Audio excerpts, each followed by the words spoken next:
My sister-in-law hijacked my dream kitchen, so I replaced her wedding cake with cement. My name's Olivia, I'm 35, and I've been an interior designer for over a decade now. My husband, Grayson, is 38 and works in project management. We live in what was supposed to be our dream home, a gorgeous mid-century ranch built in the 60s, tucked into one of those quiet, leafy suburbs where the biggest drama is whose hydrangeas are blooming earlier or who edged their lawn better. We bought it about 4.5 years ago, and it was love at first sight: good bones, huge windows, original hardwood, and this perfect blend of retro charm and potential. The only space that didn't live up to the rest of the house was the kitchen. It was dark, cramped, and everything was outdated. Linoleum floors, cheap laminate counters, mismatched cabinets, and a stove that looked like it belonged on the set of a 90s sitcom. I'd been obsessing over that kitchen since we signed the mortgage paperwork. I had a Pinterest board for every cabinet detail, appliance finish, and even potential drawer dividers. Moroccan zellige tiles, quartz countertops with subtle golden veining, hand-painted backsplash, custom-built cabinetry. Everything was planned down to the lighting temperature and where I wanted the electrical outlet. The only thing holding us back was the money. We decided to do it right, not fast. Over the course of 2.5 years, we saved up $46,000. Every bonus check, every extra project I took on, every vacation we didn't take, it all went into that kitchen fund. I was proud of it. It wasn't just a kitchen, it was the culmination of years of discipline and compromise. When we finally hit our target, we both felt like we were ready. We interviewed contractors, and eventually hired a company that came highly recommended by 2 of my past clients. Their quote came in at $41,700, leaving a bit of buffer for the usual surprises. The demo started in early March, and at first, it felt exciting. We took the before photos, said goodbye to the old vinyl flooring and chipped Formica counters, and started living off a mini fridge and a microwave in the garage. It was inconvenient, sure, but I kept reminding myself of the end goal. And then it all started unraveling. Week 2, the contractor, let's call him Darren, texted to say the flooring under the old cabinets had some water damage. Okay, fine, that happens. He sent photos. I approved an extra $1,500 for the repairs, even though something about it felt a little off. I figured better safe than sorry. Week 3, Darren said the electrical wiring behind the stove wasn't up to code and needed a full replacement. That was another $1,900. I called an electrician friend just to verify, and he confirmed that yeah, old houses sometimes need rewiring. I signed off on it. I wasn't happy, but I wasn't panicking either. Then the cabinets arrived, and I instantly knew something was wrong. I designed custom cabinetry with a local millworker, but these boxes weren't what I ordered. Wrong dimensions, wrong color, even the handles were cheap-looking brushed nickel, not the brass pulls I'd picked out and paid extra for. I freaked out. Called Darren immediately. He acted confused, told me he'd double-check with the supplier, and then ghosted me for 3 days. When he finally responded, he blamed the millworker and claimed they'd subbed out the order due to a backlog. I asked him to send me the invoice and communication thread. He said he'd look for it. That was 2 weeks ago. Meanwhile, the quartz I ordered, this stunning slab with delicate golden veins, showed up as plain white with gray marbling. Not even close. I called the stone supplier myself, and that's when I found out that the order was changed. By Darren. Without telling me. He downgraded the material and pocketed the price difference. When I confronted him, he suddenly got defensive and accused me of micromanaging. I wanted to scream. By this point, our 8-week project was dragging into week 13. Half the appliances were still in boxes in the living room. We were still eating out of the garage, except now the mini fridge was making weird noises, and the microwave blew a fuse. Our $46,000 kitchen was starting to look like a cheap rental makeover. Then Grayson came to me with something I wasn't prepared for. He sat me down one night and said, "Liv, we need to talk about the money." My stomach dropped. Apparently, Darren had asked for another payment installment a week prior. $6,500, claiming it was for tile installation and final plumbing work. Grayson wired it without checking with me. I was furious. That money was our emergency cushion. And worse? The tile work hadn't even started. So now we were nearly $52,000 in, and the kitchen was still a mess. I tried to fire Darren, but the contract I signed, stupidly, without legal review, had clauses that made it nearly impossible without losing even more money. He was threatening legal action, accusing me of interfering with the work. He claimed I was delaying the process by changing materials mid-project, which was complete bullshit. At this point, our home insurance wouldn't help. They said it was a civil matter, and unless there was property damage or fraud we could legally prove, we were on our own. Grayson wanted to just pay whatever was needed to get Darren out and finish with someone else. But we were already over budget. Every new contractor I called wanted to rip everything out and start over because they didn't trust the quality of the install.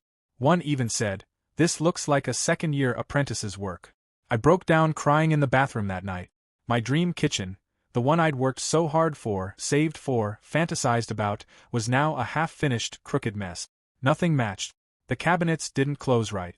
One of the drawer fronts fell off when I touched it. There were gaps between the backsplash tiles, and the grout color was wrong. Not slightly wrong. Like fluorescent white instead of warm beige. It wasn't just the money. It was the time, the energy, the hope. This kitchen was supposed to be my reward. Instead, it became a daily reminder of how quickly something beautiful can be turned into a nightmare. Now we're consulting a lawyer to see if we can sue Darren for breach of contract and fraud. We've taken photos of everything, hired an inspector to document the defects, and are preparing a case. But it'll take months, maybe years, to get justice, if we get it at all. We're eating dinner on paper plates in the garage next to a broken fridge, surrounded by the shards of a dream I spent 4 years building. So yeah, that's the story of how our kitchen renovation turned into an absolute disaster. After everything started going sideways with the contractor, Grayson, my husband, thought it might be a good idea to bring in his sister, Macy. She's 30, worked as a contractor's assistant for a few years, and he thought maybe having family involved would help us save money and keep things on track.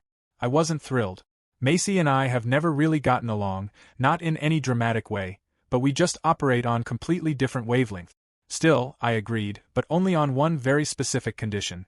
Macy would help with demolition and placing material orders only. No design input. No changes. No suggestions. This was my kitchen.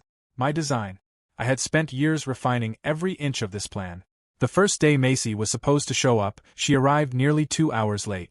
She pulled into our driveway like she was rolling up to a beach bonfire, music blasting, sunglasses on, wearing a bright pink t-shirt that said, "I'm in charge here." She also brought along some friend I'd never met before who didn't say a word, just stood around staring at his phone and contributing absolutely nothing. From the jump, she had this attitude like she was running the show. She barely acknowledged me, didn't ask any questions about what I wanted, and just started walking around the kitchen like she was doing an inspection. She made these little comments under her breath, like, "Oh, this is gonna be fun to fix," or, "Somebody's feeling fancy with these tile choices." I ignored it. I reminded her calmly of the boundaries we'd agreed to, demolition and orders only. She nodded and said, "Sure, sure," without even looking up from her phone. That same evening, Grayson came to me and said Macy had some smart ideas about saving money. I froze immediately. Apparently, she'd told him that the custom cabinets I ordered were wildly overpriced, and that we could get perfectly fine ones from a big-box hardware store for a fraction of the cost. He started saying things like, "She knows the industry, Liv. Maybe we should be open to some flexibility." I couldn't believe it. I asked him directly, "Did you or Macy cancel the cabinet order?" He hesitated for a second, then said, "Well, it hadn't been placed yet. Macy said it was better to wait." That's when I realized what had happened. She didn't just suggest changing them, she stopped the order from ever going through. She went behind my back, told my husband we'd talked about it, and then just went and picked out cabinets on her own. I hadn't even seen them yet. When the boxes arrived, I opened one out of sheer dread, and what I found was worse than I expected. The cabinets were prefab garbage, cheap particle board with fake wood veneer and handles that looked like they belonged in a college dorm. Not only were they the wrong style entirely, but they were the wrong color, wrong dimensions, and just wrong in every way you could imagine. I stared at them for a good 10 seconds before I could even speak. I called Grayson into the garage and asked him point blank, "Do you think this is acceptable?" He looked down at the cabinets and winced, but instead of admitting it was a mistake, he said, "They're not what you wanted, I know, but maybe we can make them work." Make them work? I wanted to scream. I told him, as calmly as I could, that we were now stuck with thousands of dollars worth of low-quality materials that I never approved, and that the custom cabinets I had designed and saved for were gone because his sister decided to play project manager. And for what? A few $1,000s in savings, that we'll probably end up spending anyway when these things fall apart in 2 years. That night, I told Macy she was done. I didn't yell. I didn't make a scene. I just told her clearly and firmly that she had violated the terms we agreed to and that her services were no longer needed.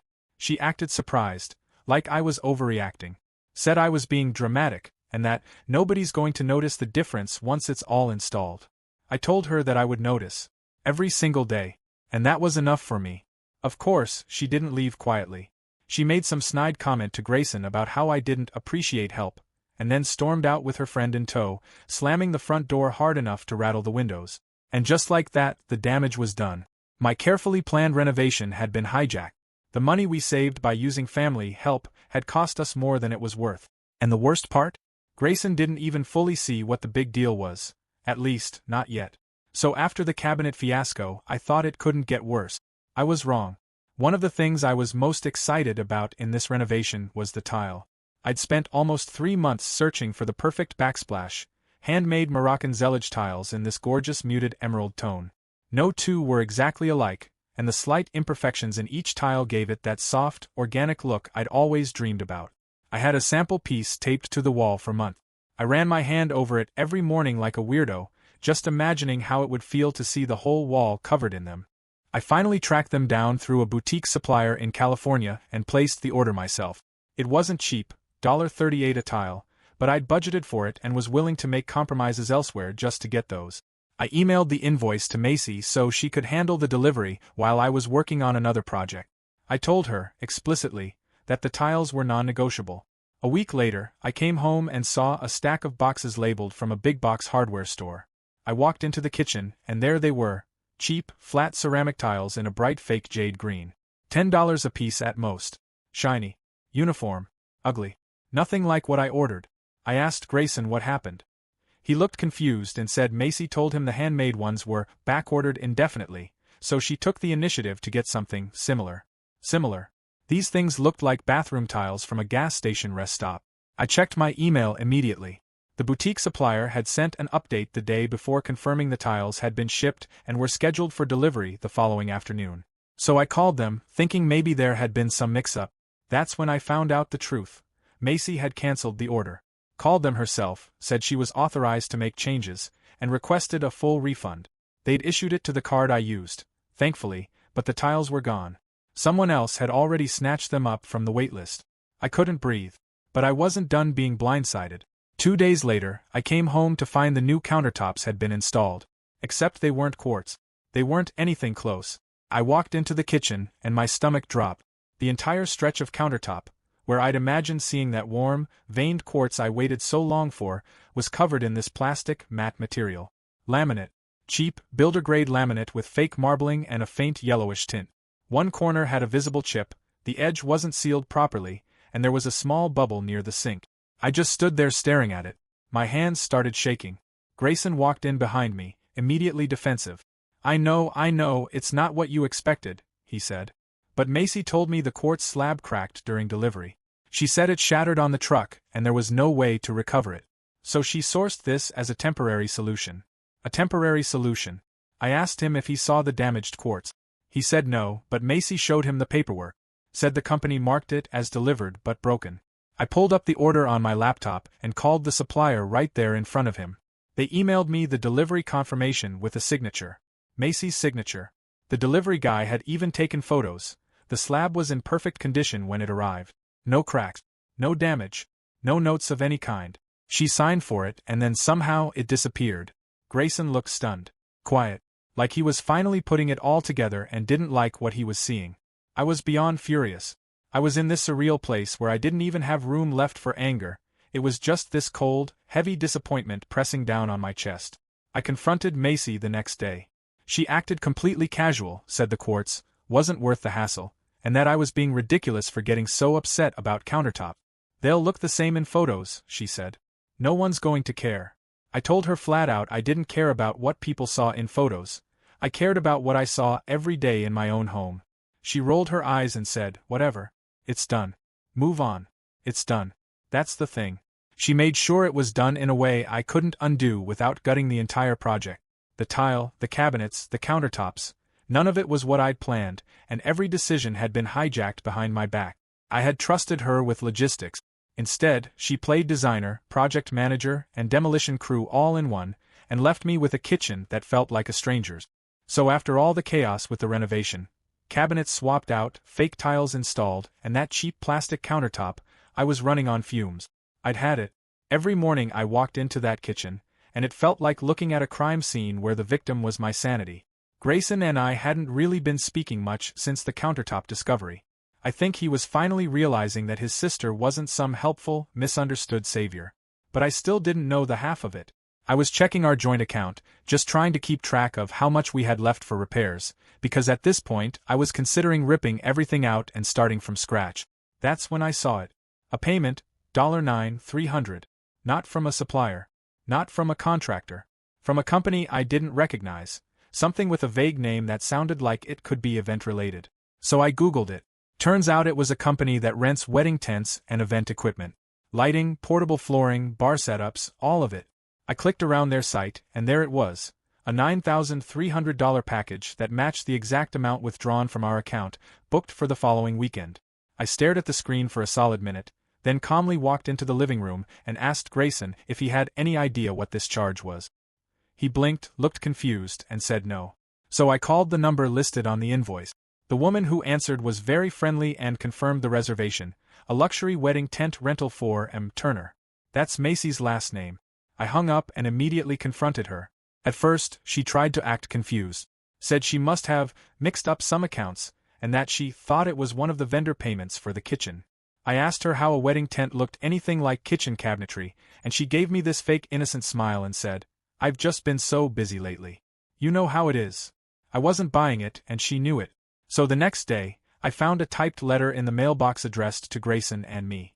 It looked off, like someone tried to mimic an invoice or company letterhead, but it was written in 2 different fonts, with inconsistent spacing and 2 typos, one of which spelled renovation as renovation. The signature at the bottom looked scanned in, and the company name was spelled incorrectly.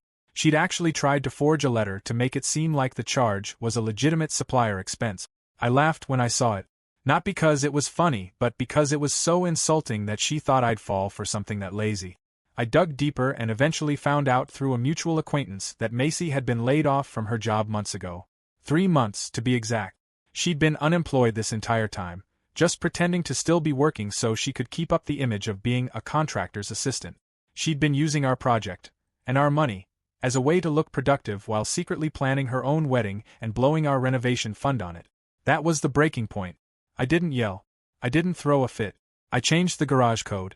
I changed the lock codes on every smart door in the house. I revoked all her access. The next time she tried to let herself in, she stood outside pounding on the door while I sat at the kitchen table, sipping tea and listening to her leave increasingly dramatic voicemails. And then I started planning what I now refer to as the cake phase of revenge. Because if Macy thought she was going to steal from me, lie to me, humiliate me in my own home, and walk away with a wedding tent paid for with our renovation money, she had no idea who she was messing with. After everything, after she swapped my custom tiles for gas station backsplash, replaced my quartz countertops with chipped plastic, stole almost 10 grand from our joint renovation fund to rent a wedding tent for herself, and forged a hilariously fake invoice, Macy had the audacity to try and patch things up. She called me out of the blue one afternoon and said she wanted a fresh start between us. Claimed she wanted to let bygones be bygones and invited me to a wedding cake tasting at this trendy little boutique bakery downtown. She said it was a chance for us to reconnect. Her words, not mine. I played along, smiled, said I'd love to come. Because by then, I was deep into what I called the cake phase of revenge. I had already contacted the bakery 2 days before her invitation. I explained the entire situation to the head baker, who, bless her, was fully on board after hearing what Macy had done. Together, we came up with a plan.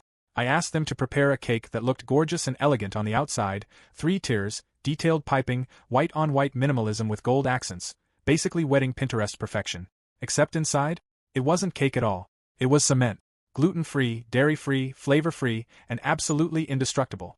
The bakery set it up in a private tasting room with all the trappings: elegant napkins, delicate plates, silver utensils, and a tiny floral centerpiece. I arrived before Macy, dressed calm and neutral, and sat down like nothing was wrong. She walked in beaming like she was already forgiven, all sunshine and fake sincerity. The tasting started with some champagne and small samples of other baked goods, all normal. Then they wheeled out the cake, set it on a crystal stand in the center of the table, and handed Macy the ceremonial knife. She made a big show of it, stood up, smiled for the guests. She'd invited 2 of her friends to come along, one of whom had already pulled out her phone and was recording the moment like it was a reality show. Macy looked over at me and said, "Let's make this the moment we put the past behind us." Then she turned back to the cake and pressed the knife into the top tier. Nothing happened. She pushed harder. Still nothing. She glanced at me with a confused look, then gave it a firm jab, like she was trying to break into a safe. The knife bent at a 90-degree angle. Her friend gasped. Her other friend, still filming, whispered, "Oh my God, is that real?" One of the servers stepped forward nervously, probably unsure whether to intervene or just let the show play out. Macy stood there frozen, her hand shaking slightly, holding a now useless knife while everyone stared in silence. Her face turned red. She muttered, "Is this some kind of joke?" I didn't say anything, just raised an eyebrow and took a slow sip of my champagne. Then she burst into tears. Like full-on mascara-streaked, sobbing and rushing out of the room kind of meltdown. Her friends ran after her, phones still in hand. She didn't come back. 5 minutes later, the bakery staff wheeled out the real cake. A simple, one-tier vanilla bean cake with cream cheese frosting. It was humble, soft, and edible. Everyone in the room, including the confused servers and the remaining friend who stayed behind, eagerly cut into it and took a slice like survivors of a psychological experiment. There was this quiet relief on everyone's face, like we'd all just lived through something unspoken. And me? I had never felt calmer in my life. So after the cement cake incident, after Macy tried and failed to cut into what she thought was a gluten-free tiered masterpiece and ended up running from the tasting room in tears, I figured I was done. I genuinely believed that was the end of it. But no. Not even close. A few days later, I opened my email and there it was. A message from Macy with the subject line, "Formal reimbursement request." I opened the PDF attachment and had to read it twice to believe it was real. She had actually sent me an invoice. An actual itemized bill for $4,860. And not for supplies. Not for anything even remotely connected to what she had actually contributed to the project. No, this invoice included charges for things like emotional labor, design adjustments due to unrealistic expectations, stress-related compensation, and my personal favorite, consultation fees for project oversight. There was even a line item for aesthetic redirection services, whatever that was supposed to mean. Oh, and she charged me for the hours she spent managing tile decisions, which, if you've been paying attention, meant canceling my tile order and replacing it with discount ceramic garbage. I didn't even reply. I forwarded the entire email chain and the fake invoice to my friend Carly, who's a corporate lawyer and has the kind of spine I aspire to. Carly took one look at the invoice, laughed, and then asked if she could take care of it personally. I gave her the green light, and within 24 hours, Macy received an official letter on Carly's firm's letterhead, outlining every single thing she had done. Unauthorized material changes, forged documentation, theft from a joint bank account, and misrepresentation of her employment status during a contracted project. The letter was firm, professional, and utterly devastating. Carly made it very clear that if Macy attempted to escalate the matter or pursue her made-up invoice any further, we would be pursuing legal action for fraud, misappropriation of funds, and defamation. She was given 7 days to retract her demands and confirm that no further attempts to contact me would be made. Otherwise, we'd file. And that's when things got even weirder. Apparently Macy didn't just send me the invoice. She sent it to several of Grayson's relatives too, along with a long, dramatic letter accusing me of sabotaging her professional reputation and orchestrating a malicious humiliation campaign against her during what she described as the most emotionally vulnerable chapter of her life. She made vague references to being owed respect for her contributions as a woman in construction and accused Grayson's parents of failing to support her. His parents, who had remained mostly silent through all of this, finally replied. Their entire response was one sentence: "We will not be drawn into the drama." That was it. No follow-up, no taking sides, no justification. Just a clean, emotionless line that said everything without saying anything. I haven't heard a word from Macy since. So, about a month after the fake invoice and the lawyer shut everything down, Macy decided it was time to pivot. I thought maybe, just maybe, she would disappear into the background for a while and let the dust settle. But no. She sent out invitations, yes, actual printed ones, to something she called a mini honeymoon reception. Apparently, the first event hadn't felt complete, and she wanted a second chance to celebrate on her terms. The invite came in a shimmery pink envelope with gold foil lettering. It was being held at this rooftop garden space downtown. Nothing formal, just a sweet gathering with cake, drinks, and closure, as she worded it. Closure. That was her exact word. I wasn't going to go at first, but then I remembered how she'd tried to destroy my kitchen, fake her way into my bank account, and rewrite the whole story like she was the victim. So I decided to show up. But not empty-handed. I brought a cake. A real one. I had it made by the same bakery who helped me with the concrete cake. This one was the opposite. Simple, soft, classic vanilla with raspberry filling and buttercream frosting. No tricks, no revenge, just a clean, beautiful dessert set on a white pedestal cake stand. The kind of cake that speaks for itself. When I walked in holding it, I didn't say anything dramatic. I just found the main table, gently placed the cake down like a trophy, and smiled at the people standing nearby. This time, I said, it's real. Macy was across the patio chatting with a couple guests. When she saw me with the cake, she gave me a weird look, probably unsure whether I was being sincere or setting her up again. I didn't care. I walked over to the refreshment table, poured myself a drink, and waited.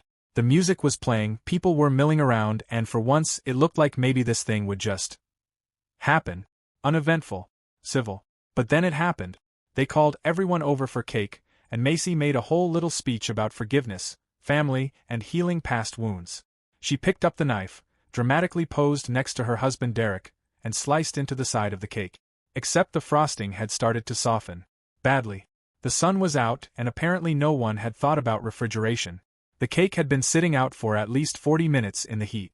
The moment she pressed the knife in, the top tier shifted, the middle started to lean, and then, like some tragic slow-motion movie, it collapsed. The entire cake caved inward, frosting sliding down like melted wax.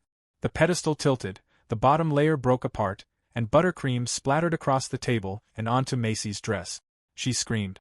Someone gasped. One of the guests tried to help, but slipped on a piece of cake that had fallen to the floor. And Derek? He just stared at it. For a few seconds. Then he shook his head, took a deep breath, and said loud enough for everyone to hear, "I can't do this anymore." And then he walked away. Just turned and left. Down the stairs, out of the garden, and gone. No one stopped him.